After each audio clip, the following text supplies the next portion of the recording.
हादसे कभी भी किसी के साथ भी हो सकते हैं। ये जो कुछ भी हुआ था वो सिर्फ एक हादसा था या किसी ने अपनी गंदी नियत के साथ ये सब कुछ किया था। नमस्ते, मैं सीनियर इंस्पेक्टर रंजीत ठाकुर और क्राइम पेट्रोल दस्तक में आपका स्वागत है। 1 साल पहले जब मेरी पोस्टिंग उत्तर प्रदेश के मुगल सराय में थी तब ये केस मेरे पास आया था। सच मानिए ये केस मैं 1 हफ्ते में सॉल्व कर सकता था, लेकिन जैसे जैसे इस केस की परतें खुलती गई ये केस और भी उलझता चला गया।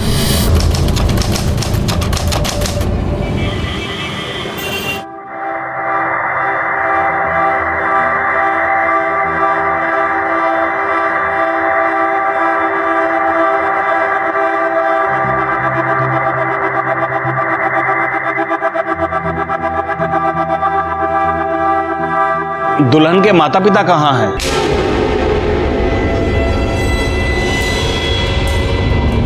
वो नहीं आएंगे। अब विधि शुरू कीजिए।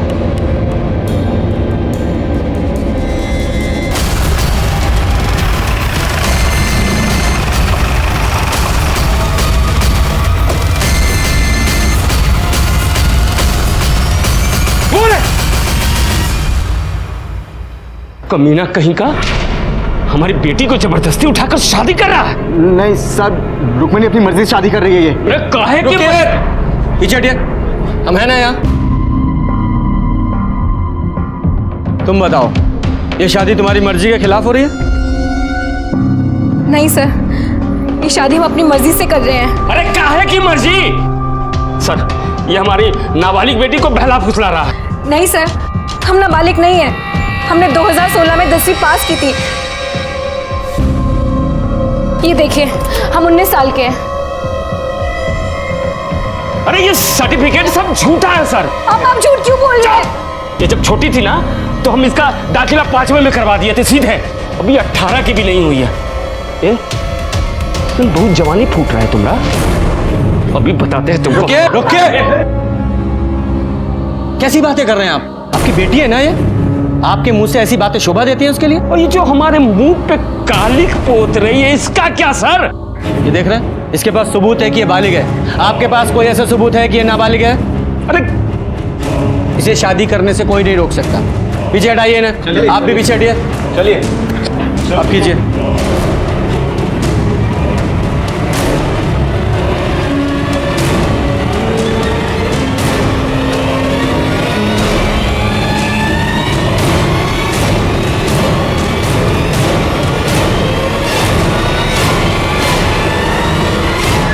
आप दोनों का विवाह संपन्न हुआ।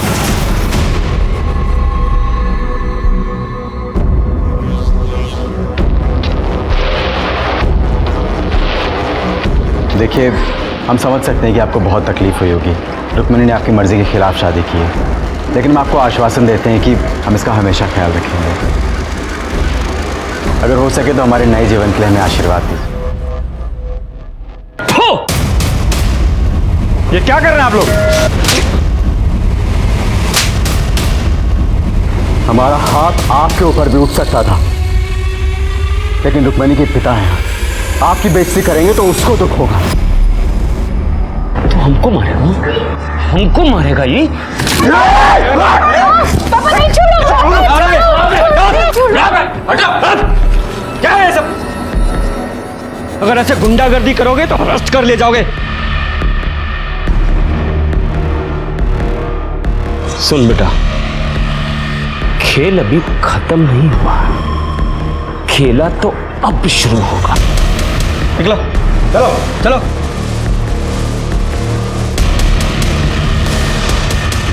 चलिए।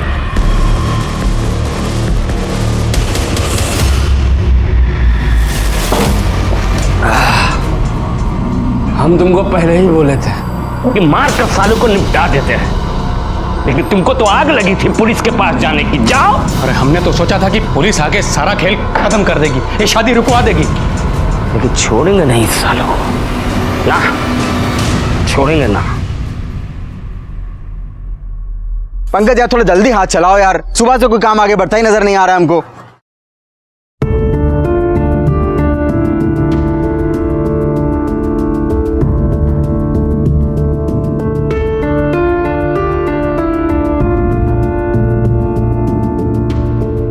अरे देखो मनोज भैया के मिसेस आए हैं। ए, चलो फटाफट खाना खा के काम पे लगो।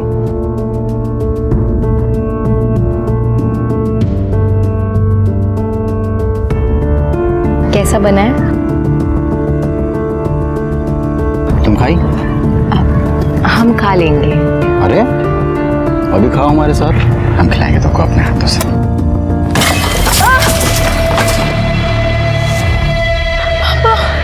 साला तुम्हारा तो ऐसी हालत करेंगे ना कि जिंदगी भर हलक से निवाला नीचे नहीं उतरेगा। हमारी बेटी को फंसाया। पापा नहीं, पापा पापा नहीं।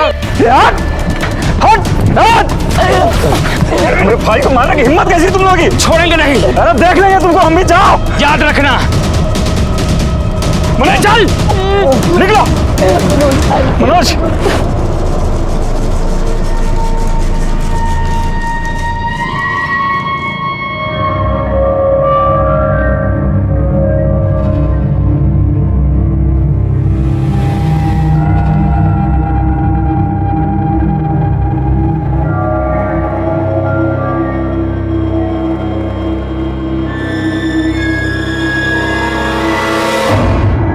आ जाओ, एक सीट खाली, आ जाओ। ये पटेल नगर किधर पड़ेगा? पटेल नगर पास में ही, आइए मैं आपको छोड़ दूँ। अरे यार बीच में कहाँ फुदक ला, मेरा नंबर है। भाई मेरा नंबर है। अरे तो जाओ यार, दिमाग खराब कर। मैं आपको छोड़ देता हूँ। मैं छोड़ता हूँ, आप इधर आइए। बैठ जाओ, बैठ जाओ। मैं छोड़ रहा हूँ।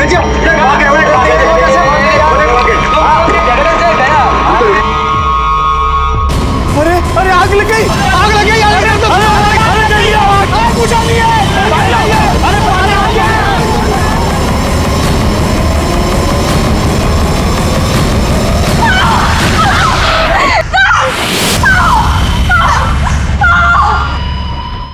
बहुत दुख रहा है ना? नहीं नहीं, ये मत लगाओ, हमको बहुत जलता है इससे। अरे इससे बहुत जलता है हमको। हाँ, हम नहीं लगा रहे। अच्छा नहीं लगा रहे, हाँ नहीं लगा रहे।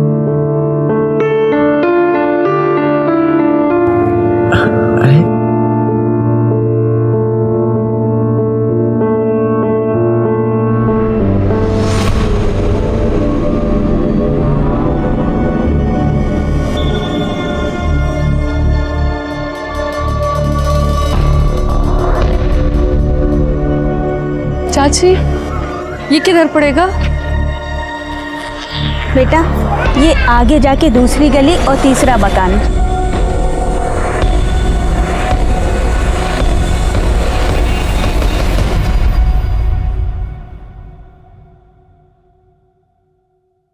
चलिए उठिए, काढ़ा पी लीजिए, आपका बदन दर्द ठीक हो जाएगा।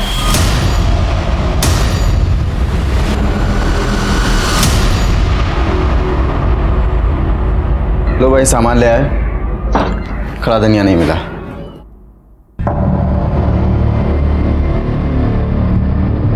क्या हुआ? हम जब से बाहर से आए हैं तब से देख रही बहू अंदर बैठी रो रही है। अरे हम तो पूछ पूछ के थक गए, कुछ बताती नहीं। तुम ही जाकर देखो क्या हुआ है। पकड़ो, हम देखते हैं। अरे क्या हुआ? काहे रो रही हो? अब देखो, ये मत कहना कि घर की याद आ रही है। तुमको पता था ना कि ये सब आसान नहीं होने वाला है। हमें पता था, पर हमें ये नहीं पता था कि तुम्हारा भाई हम पे जबरदस्ती करेगा। ऐसे कहाँ शर्मा रही हो? कभी देखी नहीं होगा। भैया छोड़िए हमें।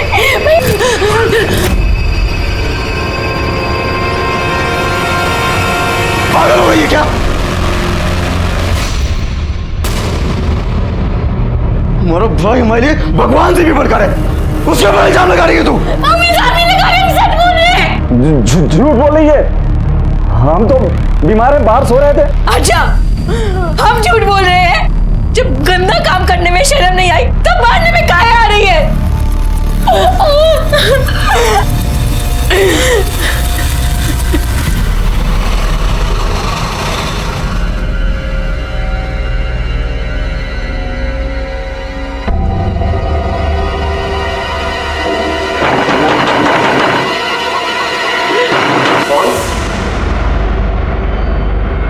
पापा। तुम कौन है? क्या लेने आई हो अब यहाँ? पापा, हमें अंदर आने दीजिए। पापा देखिए, उसे अंदर आने दीजिए। हम आपके हाथ जोड़ते हैं। अब और कितना तमाशा करेंगे आप?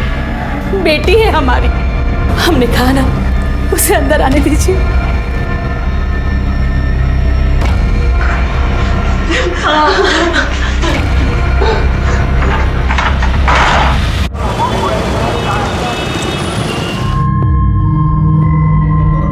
तुम्हें ऐसा बहू पर हाथ नहीं उठाना चाहिए था। हाँ तुम सुनी ना वो क्या बोल रही थी। भैया प्लीज ले आओ ना भाभी को।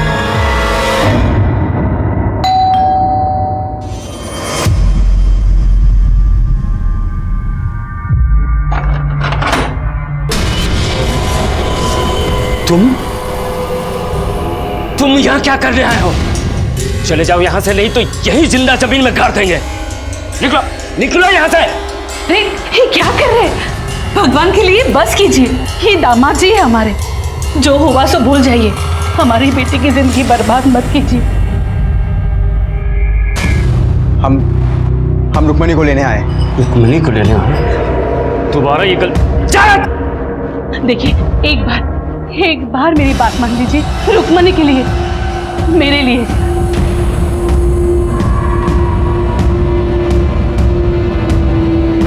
अरे ये सुन, हम सब कुछ भूलने को तैयार हैं, लेकिन एक शर्त पर। हमारी बेटी को दोबारा मत रुलाना। उसकी आंखों में आंसू नहीं देख सकते। अरे माना कि हम दिल से कठोर है, लेकिन बाप हैं उसके।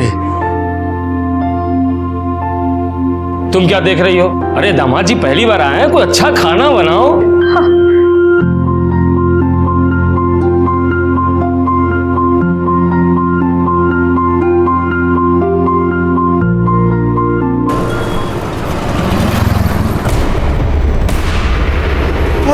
अरे आग लग गई, आग लग गई, आग लग गई।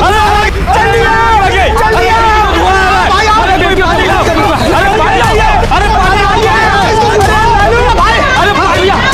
अबे हमारे बेटियों से मार के कमरे में आग लगी। अरे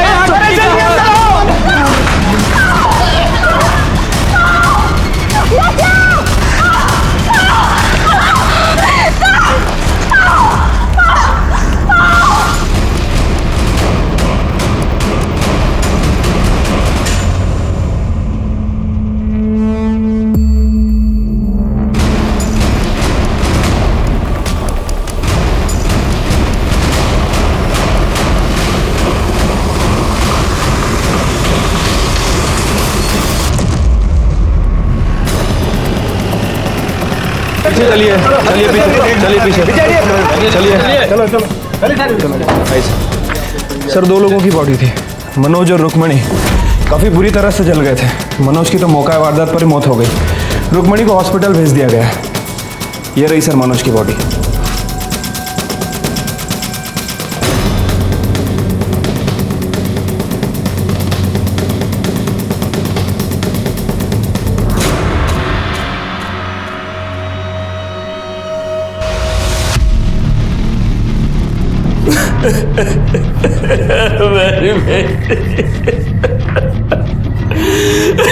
मार डाला अपने जवाई को, ले लिया बदला? नहीं सर, हमने कुछ नहीं किया। हमने तो उन्हें माफ भी कर दिया था। वो दोनों यहाँ क्या कर रहे थे? रुक्मिणी 1 दिन पहले यहाँ आई थी, तो शायद मनोज ने उसे थप्पड़ मार दिया था, तो वो चिढ़कर हमारे घर आ गई। और मनोज ने उसे थप्पड़ क्यों मारा था? हमें क्या पता था। रुक्मिणी की माँ ने भी उससे पूछा, लेकिन उसने कुछ नहीं बताया। हाँ, फिर कल शाम मनोज हमारे घर आया। मुझे गुस्सा तो बहुत आया, लेकिन मैंने सोचा कि चलो जाने दो, बात बढ़ाने से क्या फायदा। एक ही तो बेटी है। और यहाँ तक कि कल रात में हम लोगों ने साथ में खाना भी खाया था। हम सब बहुत खुश थे साहब। ये देखिए, कल रात में हम लोगों ने तस्वीर भी ली थी, लेकिन हमें क्या पता था कि ये सब। ये आग कैसे लगी?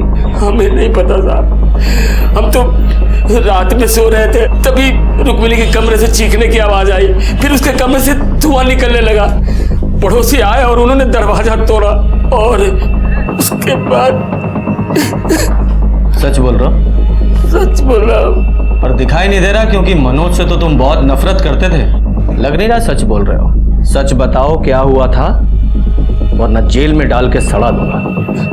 नहीं साहब, जब रात में हमारी नींद खुली तो रुक्मिणी के कमरे से लड़ने झगड़ने की आवाज आ रही थी। हमने सोचा कि चलो पति पत्नी का झगड़ा होगा, कल तक खत्म हो जाएगा। फिर हम बाथरूम चले गए। बाथरूम से जब वापस आ रहे थे तो देखा कि मनोज मिट्टी के तेल का डब्बा लेकर कमरे के अंदर जा रहा और जाकर उसने दरवाजा बंद कर लिया। हमने दरवाजा खटखटाया लेकिन उसने दरवाजा नहीं खोला। अभी कुछ सोच ही रहे थे तभी रुक्मिणी के कमरे से चीखने चिल्लाने की आवाज आने लगी। हमने दरवाजे के छेद से झांक कर देखा तो मनोज रुक्मिणी को जला दिया था साहब। फिर हमने देखा कि मनोज को भी आग लग गई है। पड़ोसी आए, उन्होंने दरवाजा तोड़ा लेकिन तब तक मनोज मर चुका था साहब। तुम्हारा भाई कहाँ है? वो अस्पताल गया साहब। बाकी लोगों के बयान लो, बॉडी को मॉर्ग में भेजो, मनोज के घर वालों को भी बुलाओ। ठीक है सर।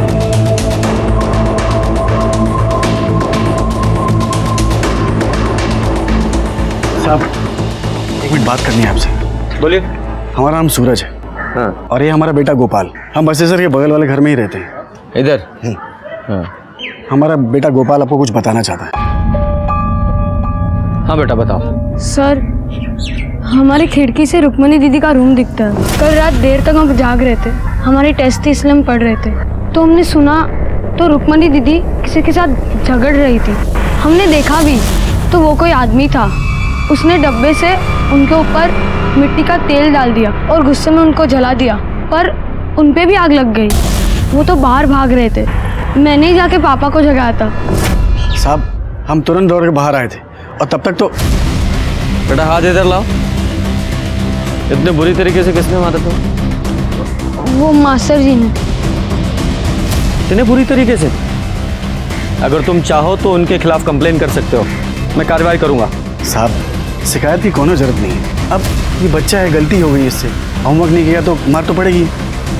होमवर्क किया करो। हाँ? तो सर इन लोगों के हिसाब से पति और पत्नी के बीच में झगड़ा हुआ। पति ने गुस्से में आकर पत्नी को जलाने की कोशिश की और खुद उस आग में जलकर मर गया, और अब पत्नी जिंदगी और मौत के बीच जंग लड़ रही है। अब इन लोगों ने जो रामायण सुनाई है उसके हिसाब से तो ऐसा ही लग रहा है। अब ये रुक्मणी ही कंफर्म कर सकती है कि इस कहानी का असली रावण कौन है।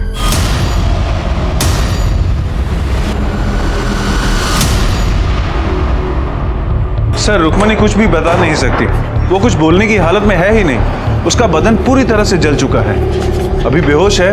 अगर वो होश में आ भी जाए तो भी उसे ठीक होने में काफी समय लगेगा। देखिए ना साहब, क्या हालत कर दी हमारी बेटी की। ये सब हमारी गलती है, नहीं हम उसे घर में आने देते, नहीं वो ये सब करता। अच्छा हुआ कि राक्षस चढ़कर मर गया, वरना हम उसकी जान ले लेते। जब ये सब कुछ हुआ आप कहाँ थे? अपने घर में थे साहब, हमें तो अभी इस बारे में पता चला है, और हम तो इस रिश्ते के पहले से ही खिलाफ थे। अब देख लीजिए बड़ों की बात ना मानने का क्या नतीजा होगा। यादव जी, ये मनोज के घर वालों को इन्फॉर्म किया? हाँ, उन्हें मॉर्ग रूम बुलाया।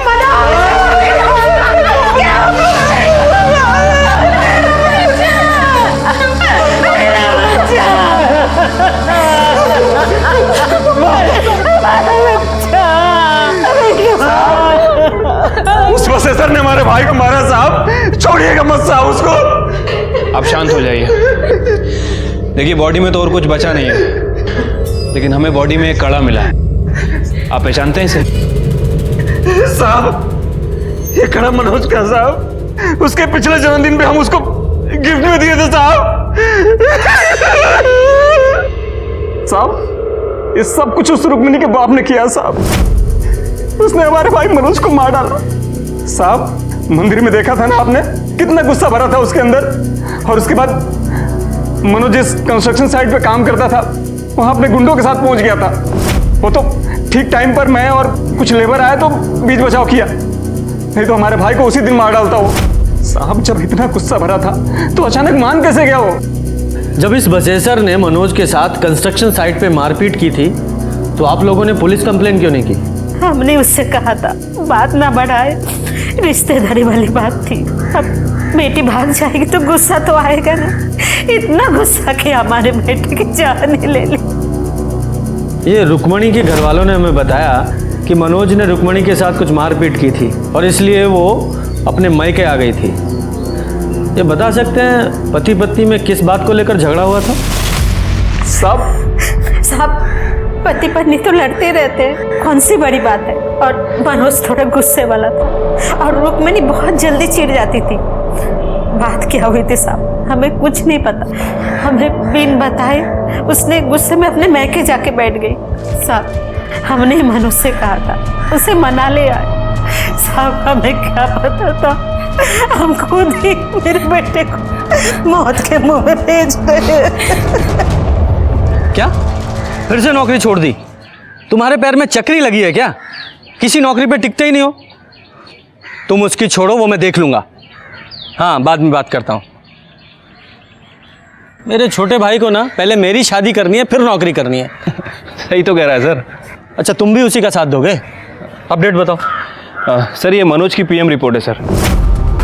बॉडी 80% जली हुई थी सर, और बॉडी पे कहीं भी कोई एक्सटर्नल इंजरीज और ट्रॉमा के निशान नहीं है। यादव जी, ये मनोज के घर वालों का कहना है कि मनोज काफ़ी गुस्से वाला था जी, और ये रुक्मणी ये भी काफ़ी शॉर्ट टेम्पर्ड थी। तो हो सकता है उस रात रुक्मणी और मनोज का झगड़ा हुआ हो और गुस्से में मनोज ने रुक्मणी को जला दिया और गलती से उसी आग में खुद जलकर मर गया। तो इस हिसाब से रुक्मणी विक्टिम और ये मनोज कल्प्रिट। पुरानी कहावत है, जो दूसरों के साथ बुरा करता है वो खुद मुसीबत में पड़ जाता है, और इस केस में भी हमें कुछ ऐसा ही लगा था। सर्कमस्टेंशियल एविडेंस और गवाहों के बयानों के बाद हमें यकीन हो गया था कि असली गुनहगार मनोज त्यागी ही था।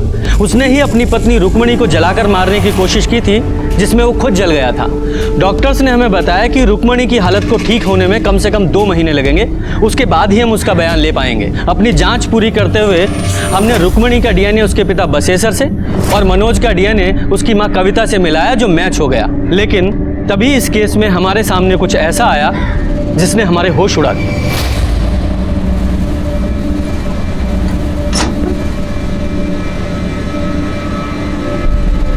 सरोज,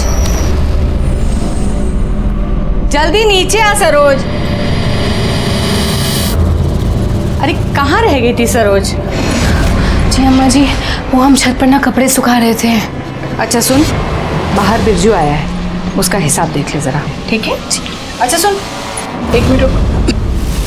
मुझे लगता है थोड़ा हिसाब उसका और बनेगा, तो तू एक काम कर, तू ये सारे पैसे ले जा, ठीक से हिसाब कर और बचे हुए पैसे लेके आ। चल जा। काय टुकुर टुकुर देख रही है? बाहर जा, जा अपना काम कर। अम्मा जी, हम कह रहे हैं लड़की कुछ ठीक नहीं लगती हमको। अरे बेफालतू का ना सब पे शक करता रहता है। अच्छी लड़की है वो। बताइए। 12 बोरी आलू की लेकर के आया हूँ और अपना 1 बोरी अदरक। 1 सेकंड, 1 मिनट।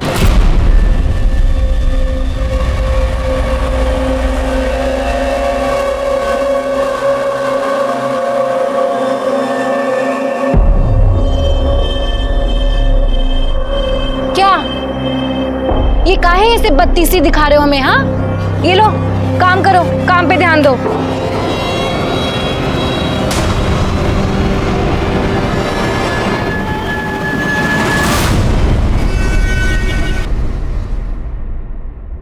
सर, बिहार के बलुआ गांव में एक जवान लड़के ने एक लड़की के साथ मिलकर वहां रहने वाली विधवा के घर लूटपाट की और उसके बाद उसकी हत्या कर दी। सर, उसका नाम दुर्गा देवी था, 65 साल की थी और काफ़ी अमीर थी। बाकी की फैमिली दिल्ली में रहती है। और सर, ये दोनों कल्पिट बिरजू और सरोज उसी के घर काम करते थे। सर, बिहार पुलिस ने बताया कि वो दोनों कल्पिट मुगल सराय की तरफ आए हैं। सारी डिटेल सर्कुलेट करवा दीजिए। हाँ सर, लेकिन एक बार फोटो तो देख लीजिए। ऐसा क्या है फोटो में?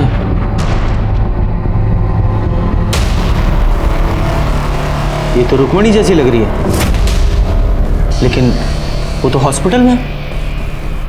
ये बिहार में कैसे हो सकती है? यादव जी, ये रुक्मणी की फाइल निकालो।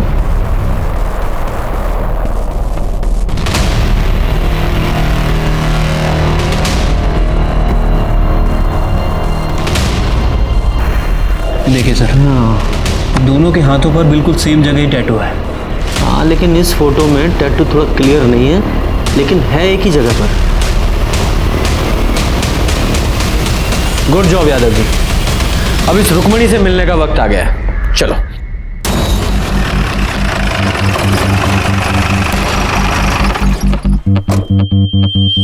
सर आप ये सही नहीं कर रहे हैं। देखिए, हमें पता है हम क्या कर रहे हैं। इतनी मुश्किल से तो ये ठीक हो रही है।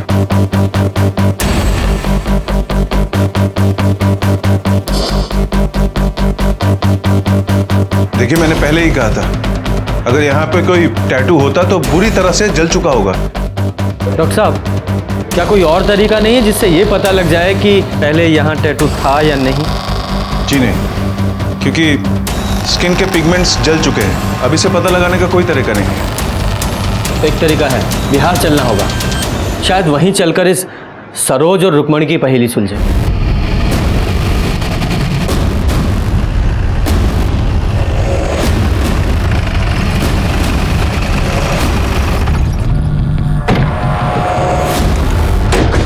यही घर है सर,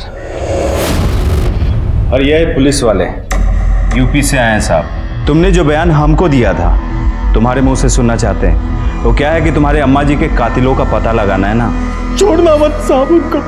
हमारी अम्मा जी बहुत अच्छी थी साहब, बहुत अच्छी थी हमारी अम्मा। ये सरोज यहाँ कब से काम करती थी? साहब कुछ 35-40 दिन हुए होंगे साहब। बहुत पढ़ी लिखी थी साहब, और एकदम सीधी सादी लगती थी। अम्मा जी का तो बहुत ही ख्याल रखती थी, और अम्मा जी भी उस पर बहुत भरोसा करते थे साहब। और ये बिरजू? अम्मा जी का जमीन का बटाई होता है ना, वो बिरजू ही देखता था। यहाँ आता जाता रहता था साहब। वो हिसाब किताब भी सरोज ही देखती थी। जी सर, यहाँ पे काम करने वाले लोगों का कहना है कि सरोज और बिरजू बहुत घुल मिल गए थे। हाँ साहब, हम देखे थे, बिरजू और सरोज में बहुत नजदीकियाँ हो गई थी। अगर तुम्हें हमारी जरूरत है तो सीधे सीधे कह क्यों नहीं देते? साहब, वो जो सरोज थी ना, वो हमेशा डरी डरी रहती थी। डरी डरी मतलब? डरने की वजह तो पता नहीं, लेकिन हमेशा उसके दिमाग में कुछ ना कुछ तो चलता रहता था साहब। ये सरोज कहाँ की रहने वाली थी? पता नहीं साहब। पता नहीं? तो फिर मिली कहाँ? हम वो अप्रैल में पटना गए थे, आके देखा तो यहाँ काम कर रही थी वो। आपने सरोज के बारे में बाकी गांव वालों से बात की? जी सर, लेकिन किसी को भी नहीं पता है कि वो कहाँ से आई थी और यहाँ तक कैसे पहुँची। साहब, हम एक चीज हमेशा देखते रहे कि जब भी अम्मा जी लाकर खोलती थी ना, तो उसकी आँख खुल जाती थी। सच में हम कह रहे साहब कि सब कुछ उसका ही किया धरा है। बिरजू को भी उसी ने फंसाया साहब। साहब, वहाँ अम्मा जी का लाश लाकर के पास पड़ा था, और उस वक्त लाकर खुला था साहब। सर, फ्लावर वॉश को वेपन की तरह यूज किया गया था, जिसे हमने फॉरेंसिक में जमा करा दिया है। ये सरोज के पास कोई मोबाइल था? नहीं साहब, नहीं था। ये अम्मा और बिरजू के पास तो होगा? हाँ, उनके पास था साहब। सर, बिरजू अपना मोबाइल एक मजदूर को देके गया था, जिसमें मोबाइल डेटा इरेज था और कोई सिम भी नहीं था। सर, हमने अम्मा जी और बिरजू की मोबाइल की CDR रिपोर्ट और मोबाइल लोकेशन दोनों मंगवाई, जल्दी ही मिल जाएगी। गुड। सर, बिरजू के मोबाइल लोकेशन और मोबाइल डिटेल्स में कुछ भी सस्पिशियस नहीं है, लेकिन सर ये अम्मा जी नटवा गांव में भीमा के कांटेक्ट में थी। ये भीमा कौन है? हिस्ट्री शीटर है सर। ह्यूमन ट्रैफिकिंग के केस में कई बार पकड़ा गया, पर हमेशा बेल पे छूट जाता है। लेकिन सर, मेरी समझ में ये नहीं आ रहा है कि दुर्गा देवी उससे बात क्यों करती थी। वो भी पता चल जाएगा।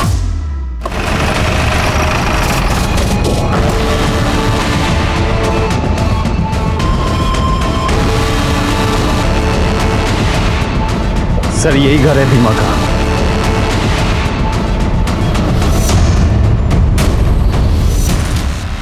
यहाँ तो ताला लगा है। कैसे पता लगाएं सर, कहाँ गया होगा?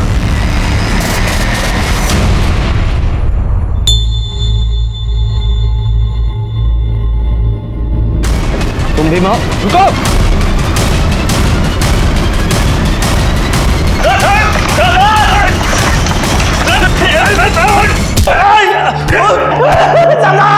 आपको कुछ नहीं पता, आपको कुछ नहीं पता साहब, छोड़ दीजिए। रुको। कितना मारते हो तुम लोग? बहुत लगा? जी साहब। अच्छा, पानी पियोगे? हाँ साहब। ठीक है, पिलाते हैं, पर पहले सच बताओ, सरोज को तो जानते हो, कौन है, कहां से आई थी, सारी डिटेल्स बताओ उसकी। साहब हम कसम खा के कहते हैं, हमको नहीं पता साहब। अम्मा ना सच बोलती थी, ये लातों के भूत बातों से नहीं मानते। तुम लोग ना अपने तरीके से पूछ लो, मुझे तो ये कुछ बताएगा नहीं। साहब रुकिए साहब, बताते साहब, बताते। बताओ। सब वो दरअसल वो राम लखन आदमी का फोन आया था हमारे पास। वो हमको बोला कि उसके पास एक 19 साल की एक लड़की है जो बहुत ही खूबसूरत है, उसका हाथ पैर भी ठीक ठाक है। तो साहब 1 लाख में हमारा डील फाइनल हो गया। उसके बाद साहब हम 5 दिन अपने साथ ही रखे नटुआ गांव में, बस इतना ही साहब। फिर 5 दिन बाद क्या किया? वो अम्मा जी को बेच दिए थे 1.5 लाख रुपए में। ये राम लखन का जो फोन आया था मोबाइल से आया था? जी। यादव जी सर, उस नंबर को ट्रेस करो। कहाँ का रहने वाला है ये? जी यूपी। तो लड़की को तुमने यूपी से उठाया? साहब ये तो हमको पता नहीं है, लेकिन यूपी और बिहार का जो बॉर्डर है ना, वहीं पर लेन देन हुआ था। कब हुआ था? 11 अप्रैल रात को हुआ था। मतलब जिस रात रुक्मणी और मनोज को चलाया गया। ठीक है, very good sir. Ram Lakhan का फोन ट्रेस हो गया है सर। ये राम लखन और कोई नहीं बल्कि बसेसर दुबई है, रुक्मणी का पिता। क्या? तो क्या ये सरोज और रुक्मणी दोनों एक ही हैं? अगर ये सरोज रुक्मणी है तो फिर वो लड़की कौन है जो हॉस्पिटल में है? या फिर दोनों जुड़वा बहनें हैं? सर जो लड़की हॉस्पिटल में है उसका डीएनए बसेसर दुबे के डीएनए से मैच भी हुआ था। बड़ी उलझी हुई पहेली है। सबसे पहले ना ये मुगल सराय जाकर इस बसेसर से बात करनी पड़ेगी। यादव जी इस बसेसर की पूरी जन्म कुंडली निकालो। जी। और सिन्हा साहब सर, जितने भी टोल नाका हैं सबकी सीसीटीवी फुटेज निकालो। इस सरोज का मिलना बहुत जरूरी है। और वो बिरजू, उसके मोबाइल में उसका सिम नहीं था, हो सकता है उसने दूसरे मोबाइल में सिम डालकर एक्टिवेट किया हो। पता करने की कोशिश करो, इन दोनों का मिलना बहुत जरूरी है। जी सर।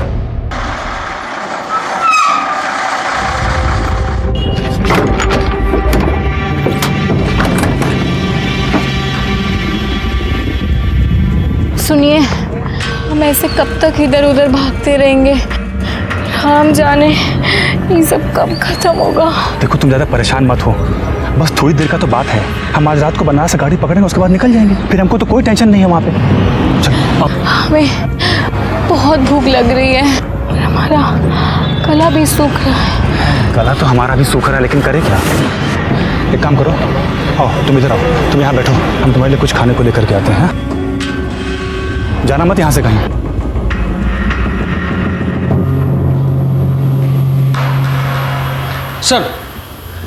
सर बसेसर के बारे में एक इन्फॉर्मेशन मिली। क्या? बसेसर की पहले भी एक शादी हुई थी किसी दुलारी नाम की औरत के साथ। उससे एक बेटी भी है, महुआ रुक्मिणी से 2 साल बड़ी है। ये महुआ की कोई फोटो मिली? नहीं सर। ये दुलारी और महुआ कहाँ है अभी? सर दुलारी अभी भी अपने गांव अजवारी में है और बसेसर भी वहीं का रहने वाला है। जब हमने दुलारी से महुआ के बारे में पूछा तो उसने कहा कि वो अपने किसी रिश्तेदार के यहाँ कानपुर गई है, वहीं कहीं मेट का काम करने। लेकिन जब हमने कानपुर में पता किया सर तो पता चला कि महुआ कानपुर पहुंची ही नहीं। कब की बात है? सर अप्रैल के पहले हफ्ते की। मतलब 11 अप्रैल से पहले भी बहुत सी चीजें हुई थी। आप काहे नहीं खा रहे? अरे तुम खाओ, हम उधर ही कुछ खा लिए थे, पेट भरा है हमारा। बस कितने बजे का है? शाम को 8 बजे का है। तुम खा के थोड़ा सा रेस्ट कर लो, हम तुमको जगा देंगे। कैसा गंदा मजाक कर रहे हैं आप साहब? एक तो हमारी बिटिया अस्पताल में पड़ी है वैसी हालत में, और आप कह रहे हैं हमें अपनी बेटी को बेच दिए बिहार में। पूत को तो कपूत बनते सुना है, लेकिन बाप को पशु बनते पहली बार देखा है। एक बात बताओ, अगर तुमने अपनी बेटी को नहीं बेचा तो वो नटवा के हिमा से फोन पर क्या बात करते थे? झूठ मत बोलना, तुम्हारे सारे कॉल रिकॉर्ड्स हैं हमारे पास। मना क्यों करेंगे? उससे हमारी बात होती थी, हमारे बचपन का दोस्त है, तो कभी कभार फोन पे बात हो जाया करती है। लेकिन इसका मतलब ये थोड़ी है कि उसे हम लड़की बेचें। मतलब अपनी बेटी को। तो फिर ये भीमा ऐसा क्यों बोल रहा था? कहा है कि उसका दिमाग खराब हो गया, साथ में आप लोगों का। क्या बकवास कर रहा है तू? अरे आप ही लोग ना वो टेस्ट करवाए थे और बोले कि जो बेड में लड़की है वो हमारी बेटी है। हमारी एक ही बेटी है और सरोज कौन है हम नहीं जानते हैं। तुम्हारी एक और बेटी है ना, महुआ, वो कहाँ है? हम नहीं जानते हैं उसे।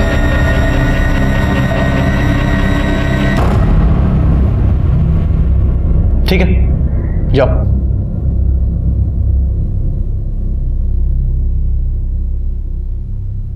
यादव जी, सर, ये बहुत कुछ उलझा हुआ सा है और इसे सुलझाने के लिए इसकी तह तक जाना पड़ेगा। एक काम करो, सबके फोन सर्विलेंस पे डालो, इस मनोज की फैमिली के भी। ठीक है सर। वैसे सर अब क्या करें, हमने सीना से भी बात की है, उसे भी अभी तक कुछ पता नहीं चला है। महुआ, सरोज, रुक्मणी सब बहुत उलझा हुआ है। अगर ये माने कि ये सरोज ही रुक्मणी है तो फिर ये हॉस्पिटल में जो लड़की है वो कौन है? महुआ? सर, रुक्मणी की तबीयत पहले से बेटर है, बीच बीच में होश भी आ रहा है उसे, मगर उसके वोकल कॉर्ड्स बुरी तरह से झुलस चुके हैं। अगर उसने बोलने की कोशिश की तो काफी नुकसान हो सकता है। मतलब उससे बात ही नहीं कर सकते? जी नहीं। इस लड़की का डीएनए इसकी माँ फुलवा से मैच कराई है। जी। हो सकता है इसी से कहानी में कोई नया मोड़ आए। आज हमारा बेटा 24 का हो जाता, शादी के बाद उसका पहला जन्मदिन।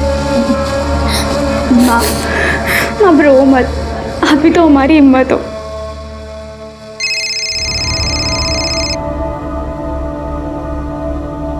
हेलो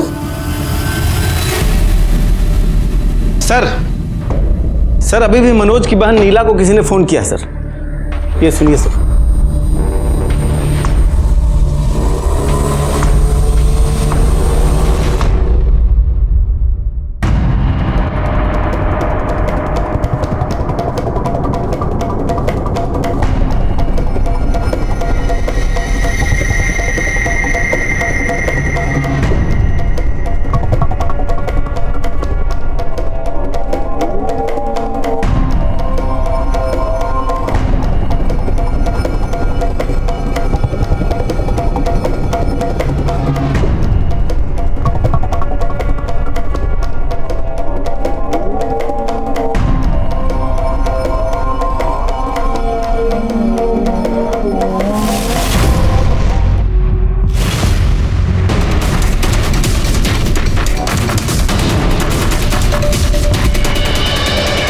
कैसी हो? याद नहीं रहे। सरोज, ले चलो इसे। सरोज या रुक्मणी बुलाऊं तुम्हें? कौन हो तुम? सरोज या रुक्मणी या रुक्मणी की कोई जुड़वा बहन? नहीं साहब, हम रुक्मणी ही हैं। सबने बहुत कोशिश की कि हम भूल जाए कि हम रुक्मणी नहीं हैं, लेकिन साहब हम रुक्मणी ही हैं। उस रात तुम्हारी मनोज से लड़ाई किस बात पर हुई थी? नहीं साहब, हम दोनों की तो कोई लड़ाई नहीं हुई थी। हम दोनों के बीच तो सब कुछ ठीक था।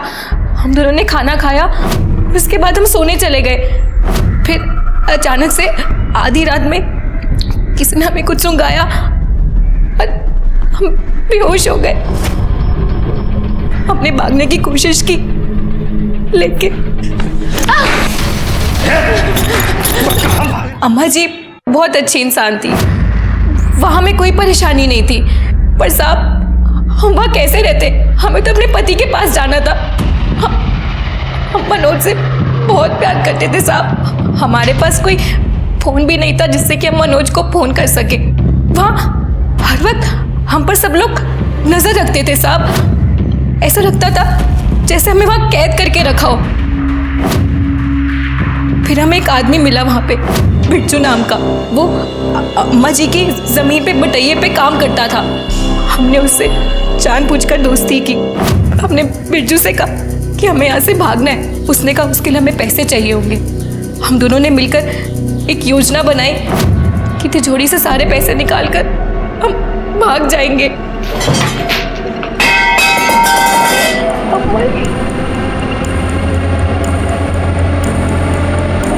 अरे सब पैसा कहाँ है इसमें? तुमने कहा बहुत सारे पैसा है।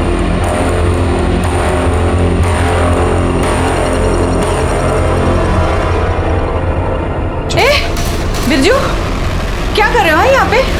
सरोज? नहीं अम्मा जी। चोरी कर रहे हो? नहीं नहीं अम्मा, वो सफाई कर रहे चल क्या रहा है यहाँ पे?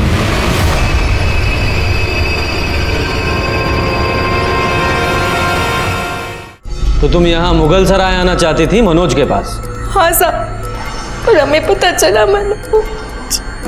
फिर साहब हम इधर उधर भागते रहे। हरिदासपुर बस स्टैंड पर बिरजू ने हमारे खाने में नशे की गोली मिला दी और हम बेहोश हो गए। बिरजू वो बैग लेकर भाग गया जिसमें सारे पैसे थे। फिर हमने एक आदमी के फोन से नीला को फोन किया। उससे पहले हमने कई बार मनोज को भी फोन किया था, लेकिन उसका फोन बंद था। ऊपर से बिरजू ने हमें मना किया था जब तक हम मुगल सराय ना पहुंचे तब तक हम किसी को फोन ना करें। साहब हमारा यकीन कीजिए, हमने अम्मा जी को नहीं मारा। लेकिन पैसे तो तुम्हारे पास थे।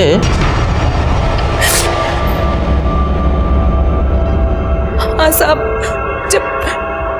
जब बिरजू ने खाना खाने से मना किया तब हमें उसकी नीयत पर थोड़ा सा शक हुआ, तो हमने पैसे अपने पास छुपा लिए थे। मनोज ने तुम्हें किस बात पर मारा जो तुम मायके चली आई थी? उसके भाई राजेश ने हमारे साथ बलात्कार करने की कोशिश की थी। हमने मनोज को बताया भी साहब, पर उसने हम पे यकीन नहीं किया। सर, डीएनए रिपोर्ट आ गया।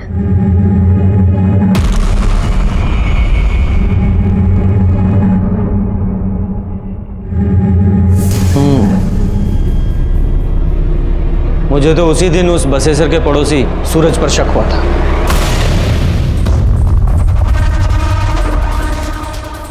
तुमने पुलिस से झूठ क्यों बोला? देखिए साहब, आप हमारे बच्चे के साथ ऐसे सवाल जवाब नहीं कर सकते। अच्छा, उस दिन तो तुम ही लाए थे ना इसे बयान दिलवाने के लिए। अब क्या हुआ? बेटा झूठ बोला था ना उस दिन तुमने। सर हमें कुछ नहीं पता था, हमने कुछ देखा भी नहीं था। वो तो पापा और बसेसर चाचा ने जो कहने को बोला था वो अपने आप को कह दिया।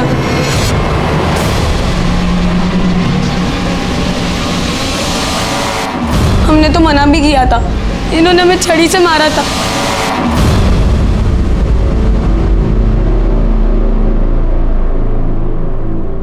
तुम्हारे खिलाफ सारे सबूत हैं हमारे पास। अब फटाफट सारी सच्चाई बताओ।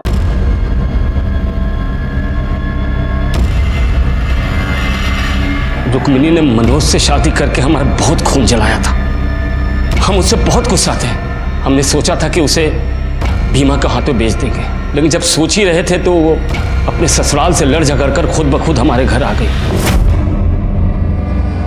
और उसके पीछे पीछे मनोज भी आ गया। हमने बेहोशी की दवा सुंघाकर उसे बेहोश कर दिया। फिर हमारे भाई ने उसे घर के बाहर ले जाकर बेच दिया। फिर हमने मनोज को वहीं जला दिया और ऐसा नाटक किया कि ये सब मनोज का किया धरा। मतलब महुआ को रुक्मणी की जगह रखकर जला दिया।